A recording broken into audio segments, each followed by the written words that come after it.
जी, इंशाल्लाह I am very hopeful, we are very confident कि जो हम लोग इनिशिएटिव्स ले रहे हैं वज़ीरिस्तान ऑपरेशन के बाद जो हमें रसाई हासिल हुई है वहाँ के बच्चों तक, जहाँ पर जिनको हम 2.5 साल तक वैक्सीनेट नहीं कर पाए, उसके अलावा जो आर्मी के साथ मिलकर हम लोगों ने, जो प्राइम मिनिस्टर साहब ने कैबिनेट कमेटी तश्कील दी है जो हमारी पोलियो टीम्स की सिक्योरिटी एस्पेक्ट को देख रही है कि उनको जहाँ जहाँ रेंजर्स की, लॉ इन्फोर्समेंट एजेंट्स की पुलिस की ज़रूरत हो उसको इंश्योर किया जाए।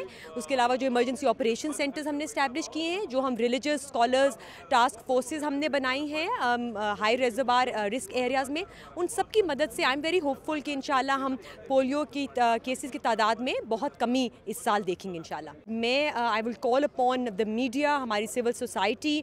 आई थिंक पोलियो के अगेंस्ट जो वॉर है ये एक कौमी तहरीक है। आई थिंक इस तरह हमें इसको चलानी चाहिए।